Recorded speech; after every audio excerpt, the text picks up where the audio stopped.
We'll be going over IRS Notice CP562A.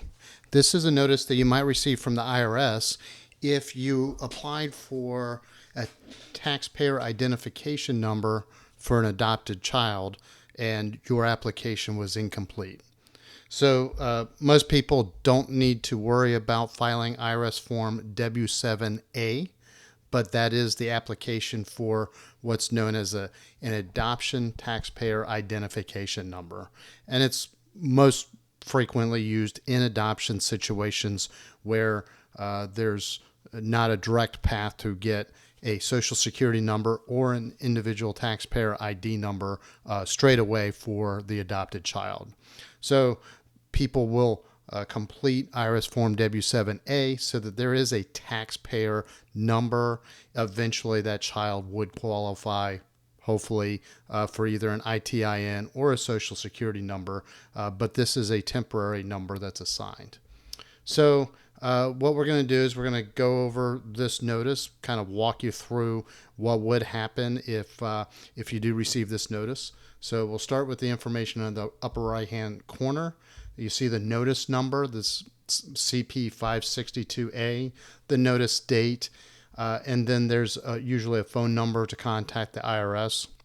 Over here in the left-hand corner, this would be the IRS address, and then your address as the taxpayer, name and address right here. In this video, these are redacted fields for some reason. But basically, let's see what this particular notice says. It says that your supporting documentation either didn't agree with the information provided or did not include one or more of the following. So either A, a statement clearly establishing that the child you listed on the Form W-7A was actually in your house for adoption, your complete name, the adoptive child's name, and the date that the child was placed in your home for adoption, or name and signature of the agency, doctor, court official, agent, or biological parent that's making the placement. And so what you would need to do is figure out which documentation is missing and then include that. So a statement, full name of the child, date that the child was placed in your home, agency name, signature. And then there's also a response form that's attached to this notice, and we'll go over that in just a second. So there is a link to the IRS page that gives you more information about CP562A notices. So we'll visit that. But when we scroll down, here's the response form. There's also a different IRS form that you can use that we'll put links in the show notes to. But if you did receive this notice, it's always a best practice to complete the information that the IRS provides to you.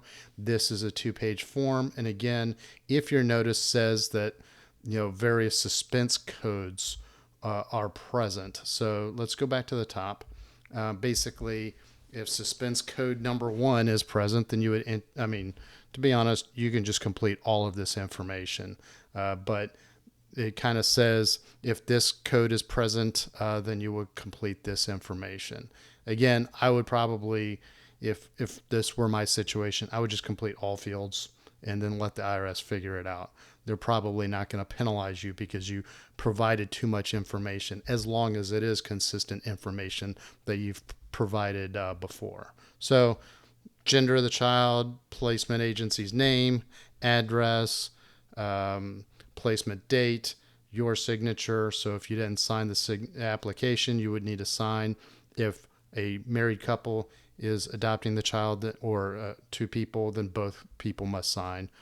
Social security number of the adoptive parents, and then your contact information if it's changed at all. So you should always print this. You should always put your address, your current address in there. And then last thing we're going to do is we're going to take a look at this IRS website link that you can always check out.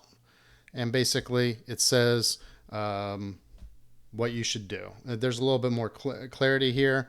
It says submit your missing documents within 60 days. There is a link to what's known as the document upload tool. So you can click this link, and then this is where you can actually use this tool to upload documents for, in this case, the adoptive taxpayer identification number.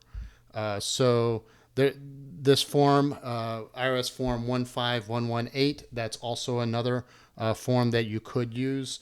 This is the form that you would use when there's actually a Social Security number assigned to that child. So right now, you're requesting an adoption taxpayer ID number. When that child actually receives a Social Security number from the Social Security Administration, you would close this child's file out with a Form 15118.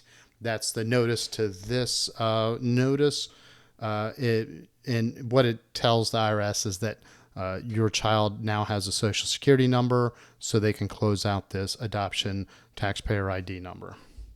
And so this goes over the documents that you might need. If you've adopted a foreign child, there's some additional information about what you could provide to show citizenship or resident alien status. And then one frequently asked question about how long an ATIN is used for. Generally speaking, it's valid for 2 years, and then after that you can request 1-year extensions. So and there is more information about how to do that in Form W-7A. We'll put links in the show notes to resources that we've created about that form. So let's go back to this notice and just cover down. I think we've covered everything. So as I mentioned, most people won't see this notice, but if you do, that means that your application for a TIN for your adopted child is incomplete, and you should pay attention to what's listed in that notice to see what you should complete in the response form. So if you, we'll put links in the show notes to relevant articles and videos about the forms and other topics mentioned here. So if you like our articles, please subscribe to our newsletter. If you like our YouTube videos, please subscribe to our YouTube channel. And as always, if you have any questions or comments, or if there's another topic that you'd like to see in an upcoming video, please hit me up in the comments section. Thank you very much and have a great day.